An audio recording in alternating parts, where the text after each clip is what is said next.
Kan kurang ajar sekali.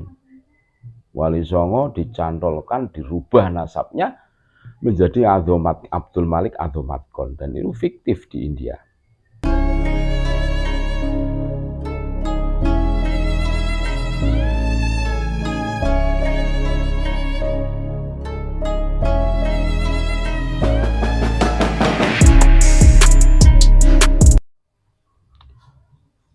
Assalamualaikum warahmatullahi wabarakatuh. Ini ada penelitian tentang kelicikan Pahlawi. Jadi fakta strategi tidak terpuji yang dilakukan Habib Yaman klan Pahlawi terhadap warga pribumi. Taktik licik kaum Pahlawi itu pertama, Pahlawi yang didatangkan kaum penjajah Belanda atau VOC itu mengaku-ngaku sebagai dzurriyyah baginda Rasul Shallallahu Alaihi Wasallam melalui Ubaidillah atau Abdullah bin Sayyid Ahmad. Nah, itu kan masalah yang menjadi tesisnya Kiai Imaduddin. Itu kelicikan itu. Terus yang kedua, Wali Songo yang menyebar Islam di Indonesia itu dipahlawikan terlebih dahulu dengan merubah manuskripnya. Nah, kelicikan yang kedua adalah merubah penyebar Islam pertama, yakni para Wali Songo. Ini sejarah sudah mencatat. Itu dipahlawikan. Itu. Terus yang ketiga, terus di framing dengan berbagai cara supaya orang Indonesia percaya bahwa Wali Songo itu Pahlawi melalui Abdul Malik Azomat Khan atau Asmat Khan, kan itu toh. Terus ke Ubaidillah, Abdul Malik Azomat Khan atau Asmat Khan, itu ke atas itu Ubaidillah, kan gitu toh. Ternyata Abdul Malik Azomat Khan di India itu fiktif belaka. Ini kan kurang ajar sekali. Wali Songo dicantolkan, dirubah nasabnya menjadi Abdul Malik Azomat Khan, dan itu fiktif di India. Keempat, setelah orang Indonesia percaya bahwa Wali Songo itu Pahlawi, dari ini hampir berhasil. Kalau sudah percaya bahwa Wali Songo itu dari Bani Pahlawi, ini hampir berhasil ini. Maka mereka merasa dan mengaku yang mengislamkan di Nusantara itu kaum mereka Pahlawi. Terus mereka mengaku yang mengislamkan orang Nusantara adalah Pahlawi kalau ini berhasil.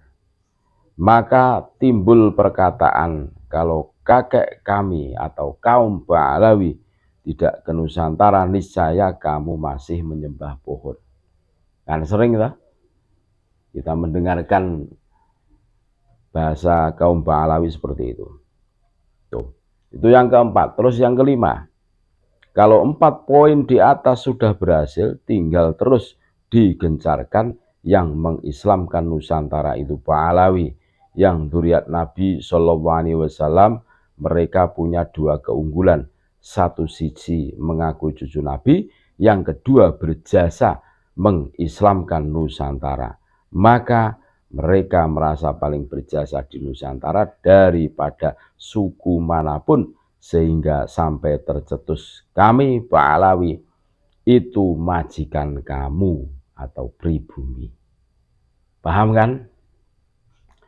Keenam, supaya kemuliaan sebagai dzurriyyat Nabi Shallallahu Alaihi Wasallam bisa dimonopoli hanya oleh kaum Pahlawi, tidak untuk dzurriyyat lainnya atau Wali Songo. Maka keluar pernyataan Wali Songo memang Pahlawi dan tentu dzurriyyah Nabi, namun terputus keturunannya karena hanya diturunkan oleh anak perempuan saja, dan itu tidak sah. Turunan Wali Songo tidak ada atau tidak sah. Ini Masya Allah. Mereka itu seperti itu. Taktik liciknya. Itu poin ke-6. Poin ke-7 ya.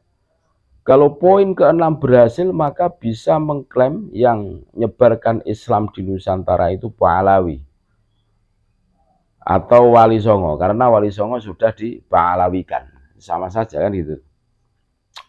Namun turunan Wali Songo sudah tidak ada, dan kamilah turunan Pahlawi yang ada di Indonesia, dan kaum kami yang paling berjasa di Indonesia. Kamu pribumi harus tunduk dan patuh kepada kami.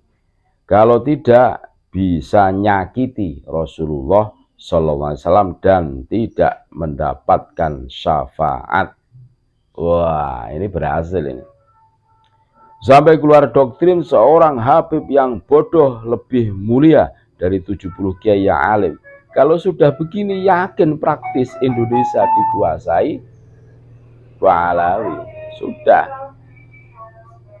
Upaya Pahlawi di atas nyaris berhasil, namun Allah Subhanahu wa Ta'ala sangat sayang dengan bangsa Indonesia yang di dalamnya banyak Sayyid Syarif Asri, sehingga Allah Subhanahu wa Ta'ala memberikan ilmu dan keberanian kepada Kiai Imaduddin Usman Al-Bantani untuk membuka kedok tipu daya kaum Pahlawi tersebut. Alhamdulillah, Allah menunjukkan bahwa Allah masih sayang kepada kita semua rakyat Indonesia. Ditunjukkanlah ilmu, terus keberanian kepada Kiai Haji Imaduddin Usman Al-Bantani. Ini Masya Allah ini. Ada yang sangat senang menyambut gembira kajian ilmiah tersebut. Ada yang cuek-cuek saja. Entah iya, entah tidak. Ini. Terus ada yang tidak percaya begitu saja. Tapi selesai di situ ada pula yang sampai marah-marah tidak terima. Sampai kontrak orang untuk melawan kajian Kiai Imad tersebut. Sampai melalang buana ke berbagai negeri untuk mencari kitab nasab. Supaya Pahlawi itu tetap nyambung kepada dzurriyyah Nabi SAW melalui Ubaidillah bin Sayyid Ahmad. Walau tidak ketemu hasilnya.